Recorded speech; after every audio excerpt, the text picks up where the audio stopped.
Hello, and welcome to Temple of the False Pod, where our decks are not optimized, but our plays sure as heck are fun. Welcome to episode 71. I'm Andy. I'm Bruce. Welcome back, everyone. Hope you had a nice break. Talked about some cool cards. Got myself one of them. I got myself a Tombstone Stairwell. Love it. Haven't played it yet, but I love it. Very excited. I'm sure everybody else who listened also picked up Tombstone Stairwell. Yeah. I'm sure that's the reason why the price is spiking through the roof right now. Cornering the market. Our humble little podcast. That's right. Today we thought we'd start this season off fresh. Talk about some of our favorite things. And I thought, you know what? You know what's the best kind of deck? A 2-color deck. Ooh. And then I thought about all the other possibilities. There's a 0-color deck. There's a 1-color deck. There's a 3-color deck. There's a 4-color deck. All right, so certainly you must have some basis for this assumption. You didn't just simply say, I think 2-color. That's the best. I do. I do have a basis. I've been reaching into some 3-color decks lately, and it's fine. I can never imagine doing a 4-color deck. A lot of the legendaries aren't there yet. For me, actually, I think the problem with 4-color decks, I think they're either oppressive or boring. Or both. Right. Like, I have no desire to build Atraxa or Brea. And honestly, I can't even tell you the name of the other ones. So, I'm just not excited about 4-color. And honestly, Idris? I think Idris is one. There's just no reason for me to get. Yeah, I think we've got 5 or 6 4-color single legendaries, and then we've got the partner pairs. Right, I think 4-color decks. There's just no restriction. Right. You're doing 4-color good stuff, and that's... You're building a 5-color deck. Right. That just happens to be missing 1 color. Well, if you've got 4 out of 5, you're doing whatever you want anyway.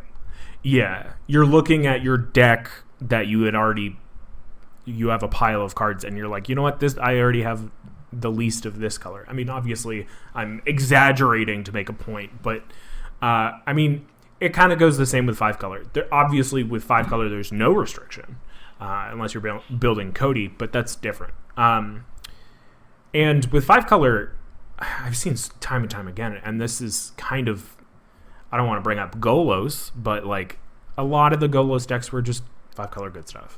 Right, Golos just made them gooder stuff. Right, and I think just in general, point one, if you're going to go higher than 2-color, even with 3-color, your mana base can't be that simple. And that's kind of where it loses me. That's the biggest thing for me, is when dealing with with more than 2-color, I don't want to think about, the 30 some odd non-basics that I'm putting in to reach over those 3 colors. And I don't want, honestly, what I end up doing is probably putting in 7 or 8 2 or 3-color non-basics, and then just filling it up with basics. Right. I've rarely run into trouble running just mostly basics, especially with the advent of treasure. But sometimes treasure gets you that necessary pip where you need it.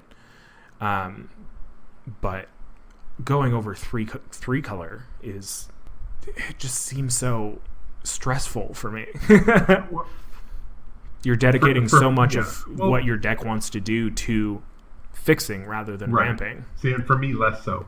I have a ton of dual lands from the various sets, right, to the point where honestly I feel very confident I can run a 5-color without putting any strain on the mana base.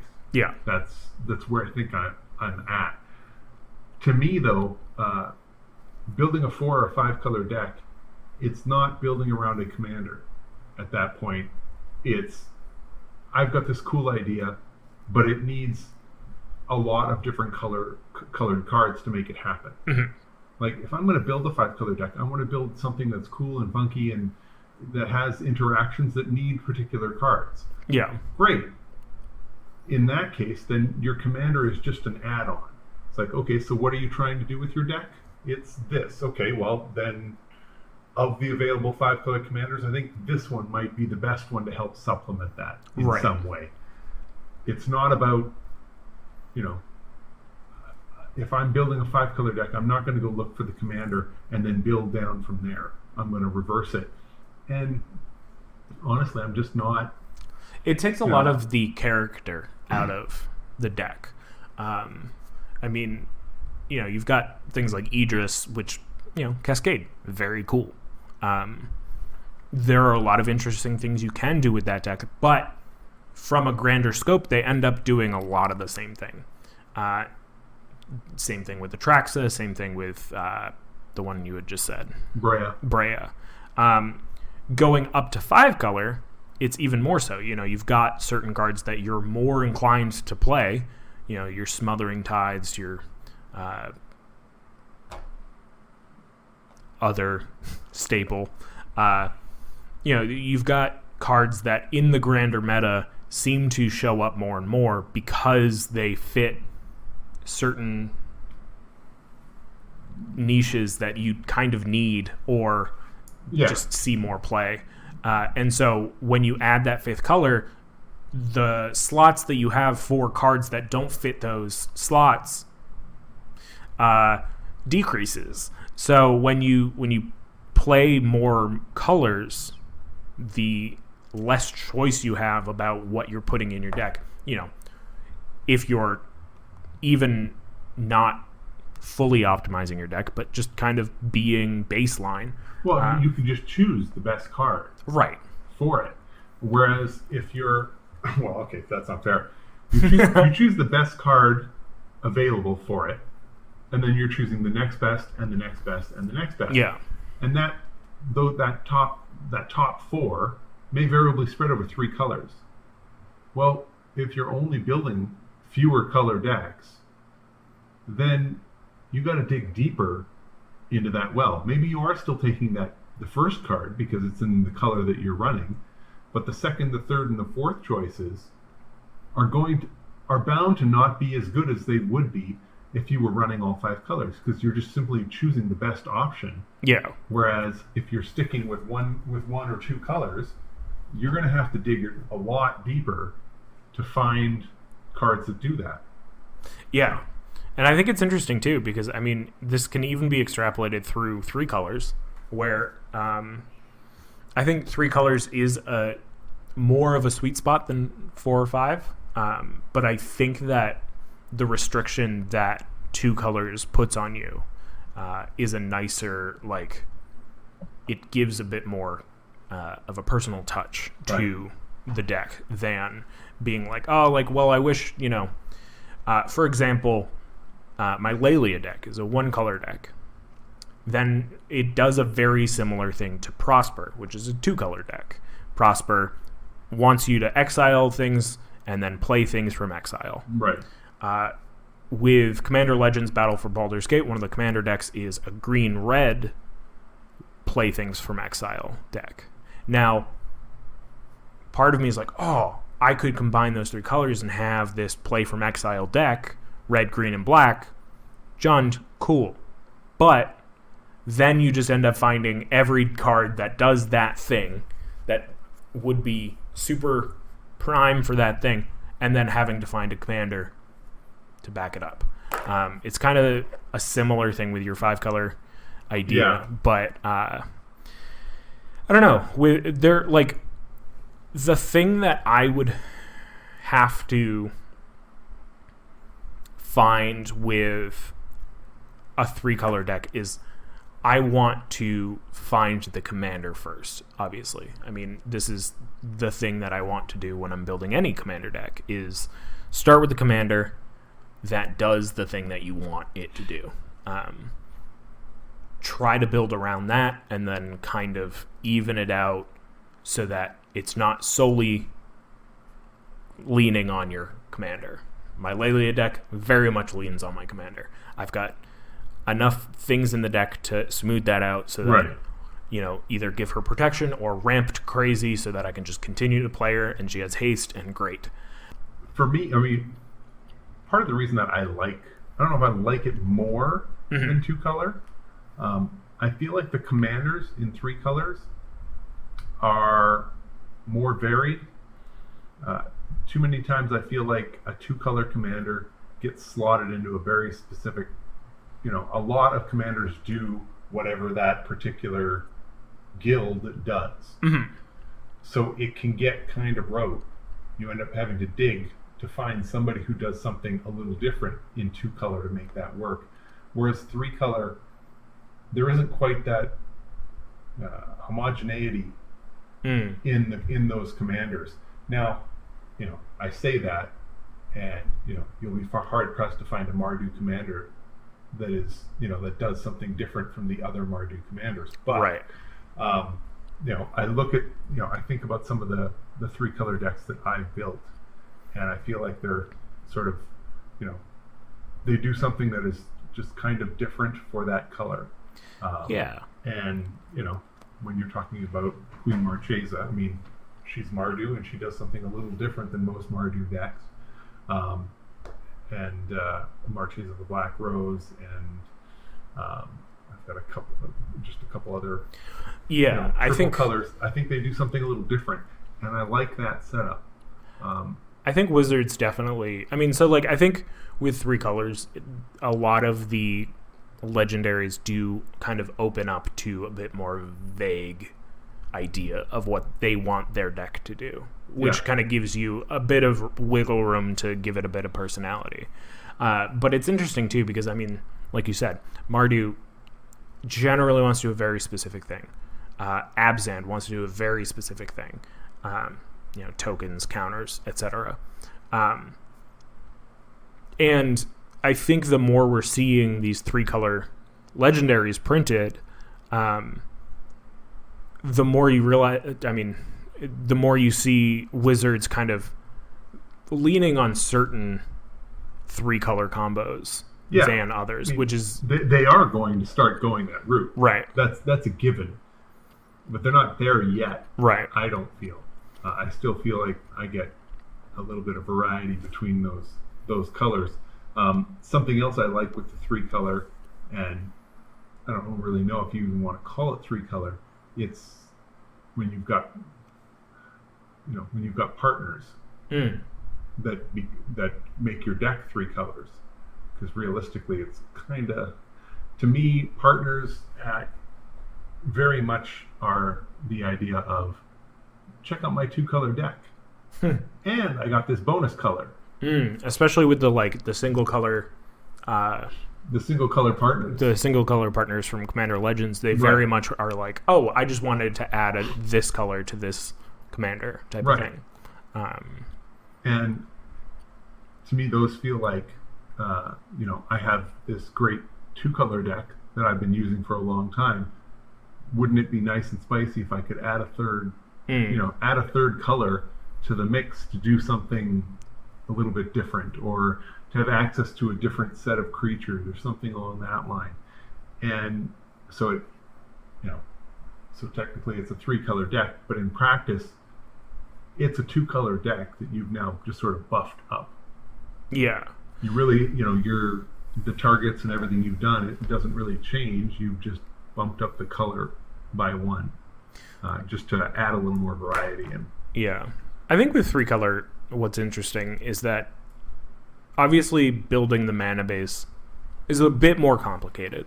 Whether you're going all in on duels, quote unquote duels, 2 3-color lands that come in tapped or not. Or if you're going heavy on basics, then it's going to be more complicated regardless. Trying to find that split, trying to find, what colors you need earlier, etc. Finding what is your tertiary color, Yeah. And how much of a splash is it? I mean, I just built a deck that I haven't played yet. I think I'm going to play it tonight. It's Khazar, Ruthless Stalker, and Ukima, Stalking Shadow. Okay. So it's green, blue, black. And when I was putting the basics in, and the handful of duels that I ended up putting in, I was realizing that the color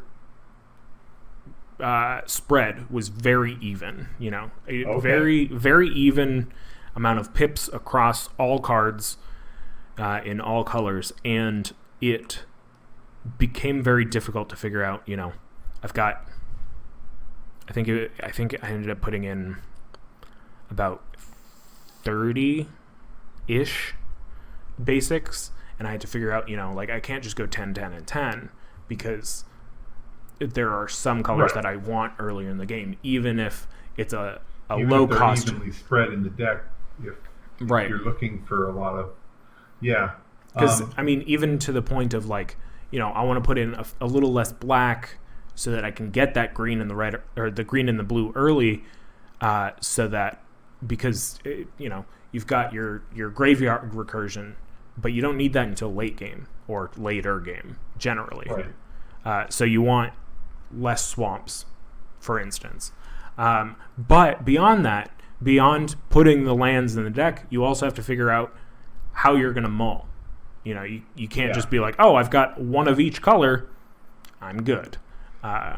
Because if you want to figure out, if you need green super early, make sure you've got that green. Right. Well, these are some of the challenges of a 3-color deck. Yeah. I mean, yes, obviously you're going to mulligan a little more aggressively because you've got 3 colors, so it's a little harder to get that representation in your opening hand. The other part is the ramp package in a 2 or a single color deck is just getting more. Yeah. Whereas the ramp package in a 3-color or more deck also has to play the role of color fixing. Yeah. You can't just have everything say. You need to be able to have to go out and access all of your colors because, and we've all been there, where you've got a lot of 2 colors but nothing of the third, and you're fighting, and what do? You pull a mana rock for the 2 colors that you already have. You have to be aware of that when you're setting up your ramp package. So that's why you see a lot more. At least I think you're going to see a lot more search for a forest or a plains in the 3 and the 4 color, 3, 4, and 5 color decks because it lets you search for a duel. Yeah. So you can go down that route. I think, but it's definitely something to keep in mind. And like I say, it's another layer of complexity that gets added to the decks with more colors. Yeah, I just I think about 4 or 5 color decks and I just get exhausted even just thinking about where to start. Right. I personally, me, Andy, I don't want to deal with that stress from the get-go. You can easily find synergies amongst different colors and go from there, but it's ultimately going to come back to there's going to be a kink in your plan that you weren't expecting, and it's going to just make the process unfun. Right. I know that. I mean, with most when I get into decks that involve more than 2 colors, invariably, I mean, we all end up with more cards than we're going to put in the deck. But when I'm making decisions as to what cards to cut, quite often I'm looking at it saying, I've got my green, black, blue deck, and there's not as much blue. Okay, so now any blue card that costs 2 blue, that's an easy cut because I don't want to have 2 of my least used land. Right. Also, do I really want to include blue cards that cost 1 blue? Especially if I'm looking to play them in the early game. Right.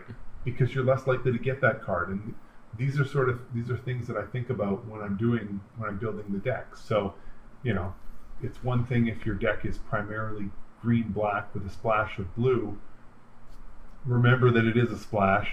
Remember that your mana base only supports a splash, and choose your cards accordingly. So when you're building 3-4 color decks, the thing that I always keep in mind is, yes, like, what if you draw this and you don't have that second pip? Or what if you draw this early game, you want to play it, but you don't have even that single pip? Right. And a lot of what I come down to, and this ends up maybe swaying the whole deck, is, do I need this third color? With the example earlier of I could make this crazy exile and play from exile deck where it's Jund colors. Do I need that green? Or do I need that red? I mean, yes, in this case, you'd need that red. Do I need the black? And if you can bring it back down to 2 colors, then you're going to have an easier time not only building the deck, but even better, doing the deck. Like playing it and having it do deck. Something else to keep in mind, when you start getting into 3 colors with your mana base, you need more lands that produce those colors. Yeah. And you have to be aware of that. 2 color decks, that's less of an issue. So cards like Strip Mine that don't produce any color, they're more likely to fit into your 2 color and your monocolor decks. So is it really any surprise that 2 guys who have a podcast called Temple of the False Pod are not really super excited about 4 color, 5 color, and to some extent 3 color decks, just because, well, let's be fair, even with 40 lands in your deck, having the Temple there may be putting too much of a strain on the rest of your mana base. Yeah. Because it doesn't produce mana of a color. Now, again, my attitude is Temple of the False God, great card, great land, you should put it in, and just make sure that the rest of your mana base is, pushing hard to support it. But, that may not be, for some, that may not be an option. So it just, you have, again, one more thing to be aware of as you're building your deck. You really can't have a massive glut of lands that don't produce any color at all. So yeah. Let's throw it to break, and when we get back, we'll talk about why we would play 2 over 1, or why people aren't playing enough of 1 color deck. So we'll be right back.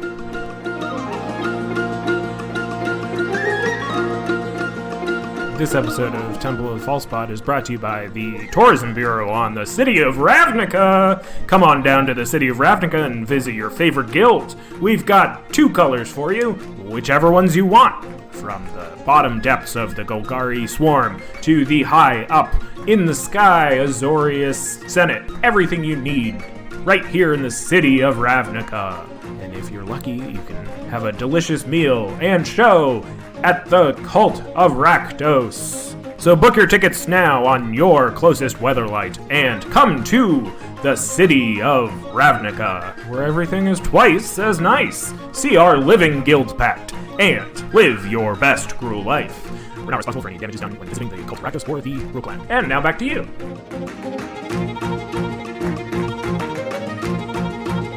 We're back. We're talking about 2 color decks because they're the best, right? Maybe. Who knows?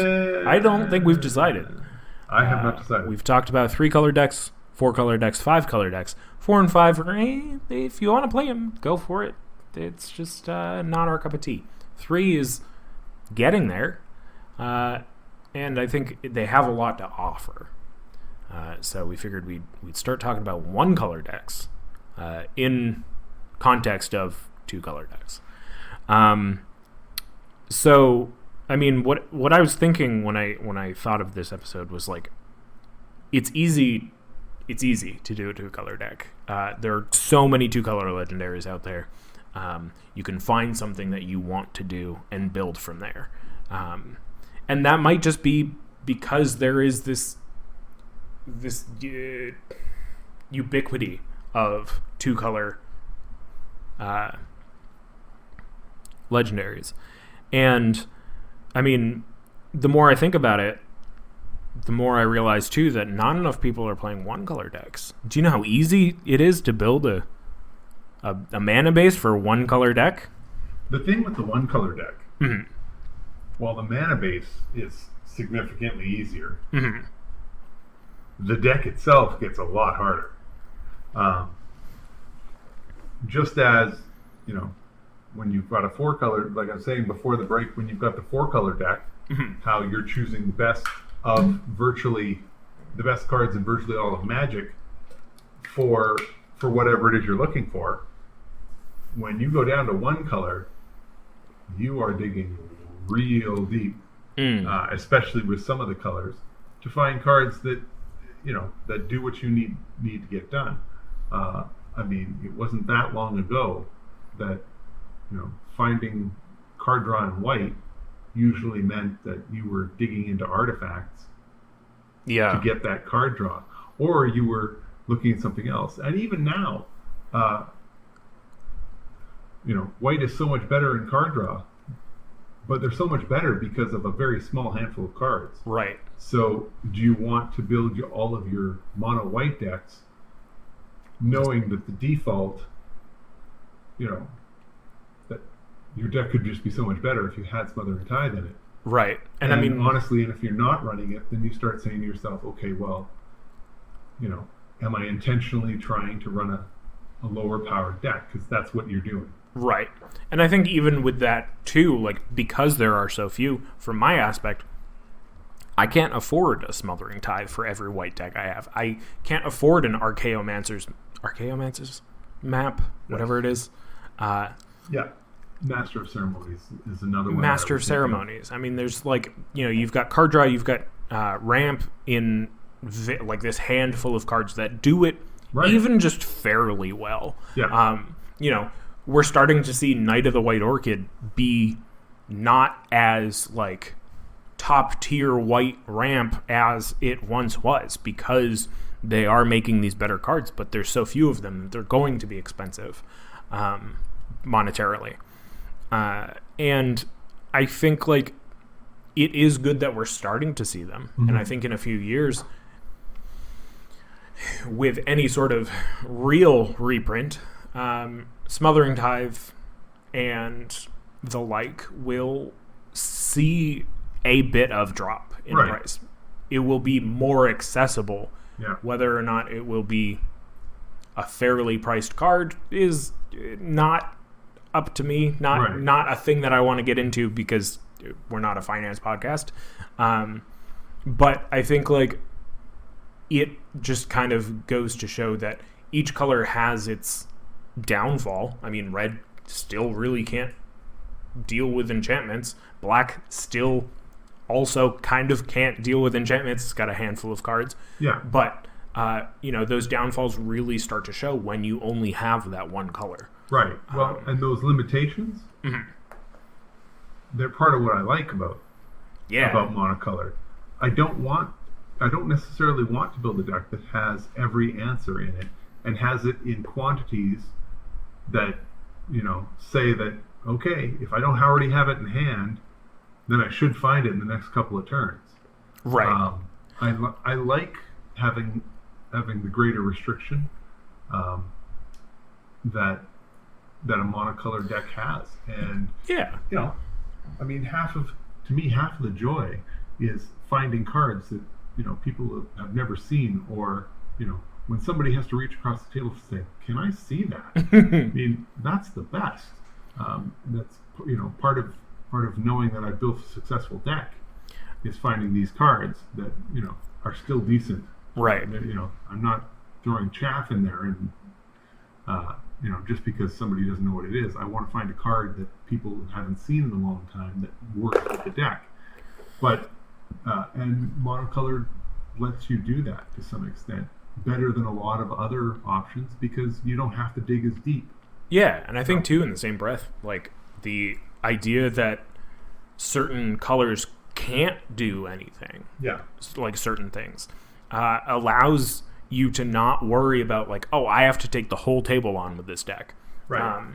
It gives you that opportunity to open your mouth during the game and be like, hey, can somebody take care of this? Obviously, I can't.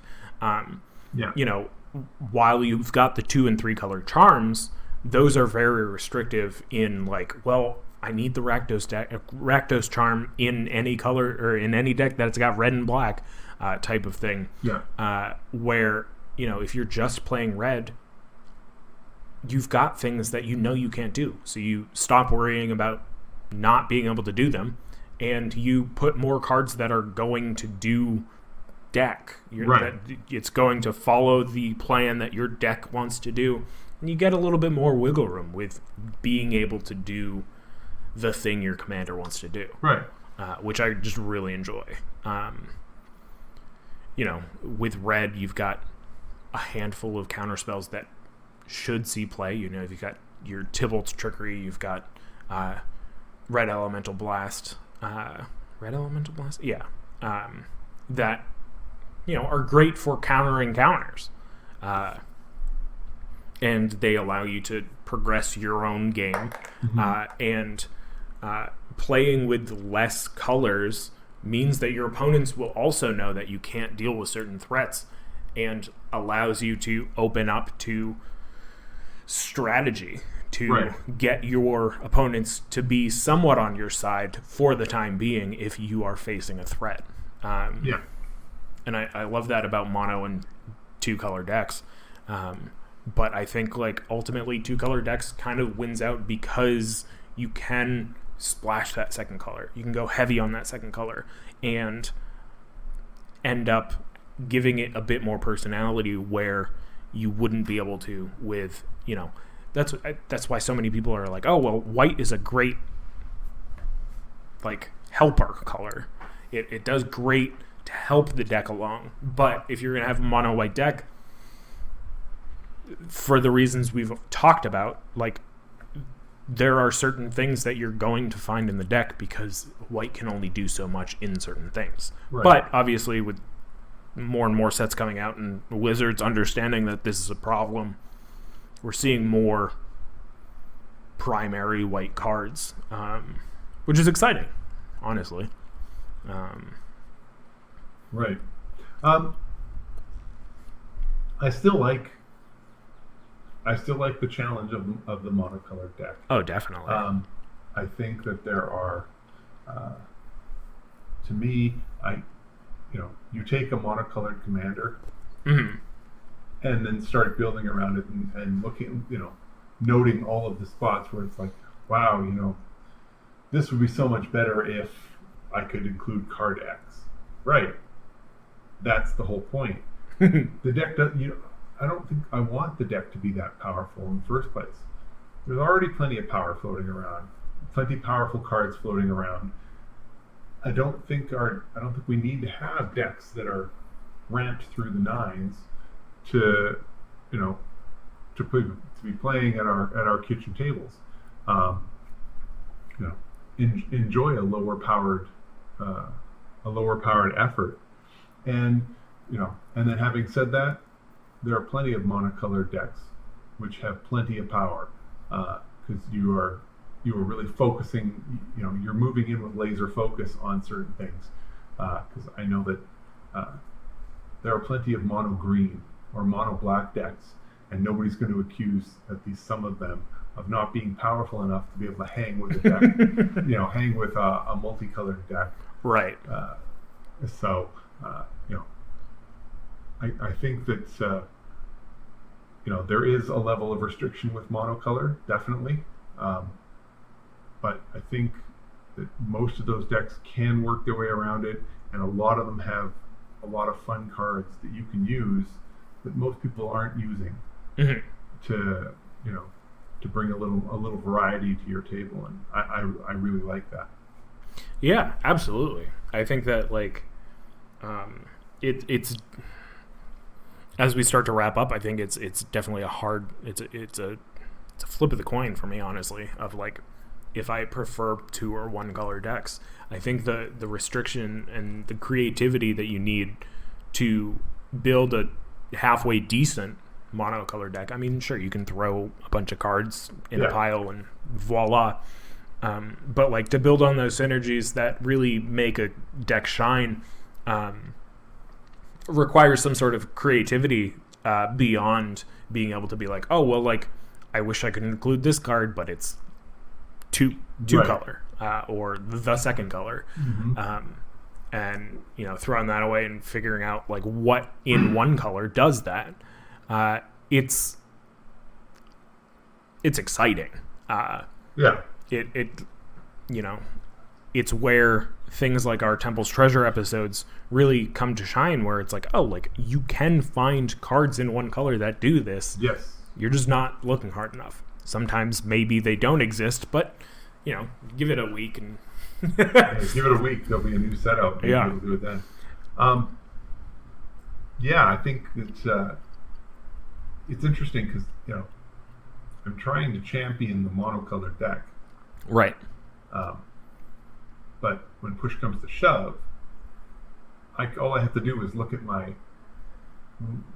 stack of decks, and it's pretty clear that I land very firmly in the 2-color decks.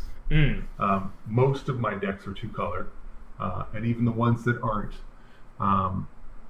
with a handful of, you know, with a few exceptions, a lot of my 3-color decks are 3 colors, meaning they're 2 colors with, you know, 4 cards in a 3rd color, which, yes, makes them 3-color, but in a real sense, it's 2 color. In a real sense, I'm not going to die if that I want that 3rd color to show up so I can play my commander, but not much else.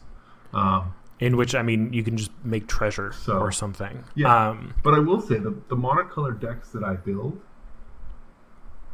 they're a lot of times they're the ones that I really remember, because they're very focused in on what it is that they're doing.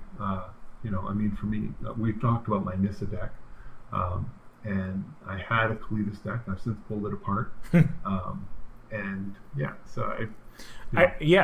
I think that monocolor decks have a lot of variety, surprisingly. So, have we changed your mind? No. I think that 2 is still superior to 1, but I have way more fun playing monocolor decks once every couple weeks. And I think it's because it's straightforward. We'll talk more about monocolor decks later in this season or maybe next season, but I think that they do have their place. They're fascinating builds. I think that building a monocolor deck from, you know, quick glance could be like, oh, that's super easy. You just do this thing and you just throw all these decks. Right. But if you're building it to a certain synergy, then it's going to be a little bit more complicated, but also a lot of fun. And then when you're playing it, you don't have to think about the mana base as hard, so you can focus on the gameplay, which is just excellent. Which is why I love Lelia so much. You just play a land, doesn't matter what land, just play it. Yeah. I think I'm leaning towards 2-color decks, but only because I think that the lion's share of the legendary creatures are in 2 colors. I like 3-color. I like 3-color commanders because I like a lot of the variety that they offer within those 3 colors. I don't get to build into that as often as I'd like, just because I tend to, you know, if I find 4 different legends that I want to build, invariably the one I want to build the most ends up being 2-color because that's what most of the creatures are. But so I like 3-color, and I want to be building more monocolor. I like the restriction on it. I like the challenge, and I like to be able to find, you know, the funky card, which I think I do more so than I do in any other deck. yeah, I mean, 2 and 1 color decks are super solid, and Yeah. I think that people who are overhyping 4 and 5 color decks are just like, it's boring. It's boring, you know? It's hard. I don't know. I don't want to crap on them too much, but 2 and 1 color decks just really make it so that your deck can do deck way easier. You can have that fun without the worry of, the House of Cards Right. effect of like, oh, well, like this just threw off my whole game, so. But that's going to do it for me. All right.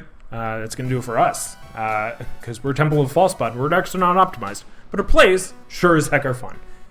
Welcome back to this. Well, welcome back to the show. Welcome to Season 8. Jeez. We're going to go play some Magic. I'm going to go play that new deck I just built. It was 3 colors. Whoops.